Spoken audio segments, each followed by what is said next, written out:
یہاں پہ یہ وضاحت ضروری ہے، بہت سے لوگ یہ سمجھتے ہیں کہ جب ہوا خارج ہو جائے تو استنجا کرنا ہوگا، اسی لیے جب اذان ہوتی ہے تو مسجد کے باتھ روم کے باہر لینے لگ جاتی ہیں، اور یہ پیشاب کرنے والے نہیں ہوتے، پخانہ کرنے والے نہیں ہوتے، وہ تو بہت کم ہوتے ہیں، عام طور پہ وہ ہوتے ہیں جو سمجھتے ہیں کہ اذان ہو چکی ہے، وضو سے پہلے استنجا کر لیں۔ استنجا کیوں کر لیں؟ کیونکہ ہوا نکلی ہے۔ ہوا نکلنے کی وجہ سے استنجے کا کہاں پہ آیا میرے بھائی؟ کہیں پہ نہیں آیا، نہ یہ قرآن میں آیا، نہ نبی علیہ الصلوۃ والسلام کی کسی صحیح حدیث سے ثابت ہے۔ استنجا یعنی کہ پانی استعمال کرنا پیشاب پخانے کی شرمگاہوں پہ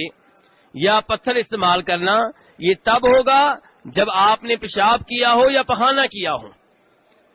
اور اگر آپ نے پیشاب پخانہ بہت پہلے کیا تھا اور اس وقت آپ نے استنجا اچھی طرح کر لیا تھا، یا پتھر اچھی طرح استعمال کر لیے تھے، یا ٹیشو اچھی طرح استعمال کر لیے تھے، اور اب اذان ہوئی ہے، وضو کرنے لگے ہیں، اب دوبارہ استنجا کرنے کی ضرورت نہیں ہے، ٹیشو کافی ہیں، پتھر جو آپ نے استعمال کیے تھے وہ کافی ہیں۔ نبی علیہ الصلوۃ والسلام کے زمانے میں لوگ عام طور پہ پتھر استعمال کرتے تھے، اسی لیے اللہ تعالیٰ نے قباء والوں کی قرآن پاک میں تعریف بیان کی، ان کی ستائش کی کہ قباء والے جو تھے یہ پتھر استعمال کرنے کے بعد پانی بھی استعمال کرتے تھے، لیکن عام طور پہ عام مسلمان کیا استعمال کرتے تھے؟ صرف پتھر۔ تو آپ نے ان سے یہ نہیں کہا کہ تمہارے اوپر واجب ہے کہ پانی بھی استعمال کرو، ہاں پانی مل جائے تو آپ پتھر کی بجائے پانی استعمال کر لیں، لیکن جب آپ نے پخانہ کیا یا پیشاب کیا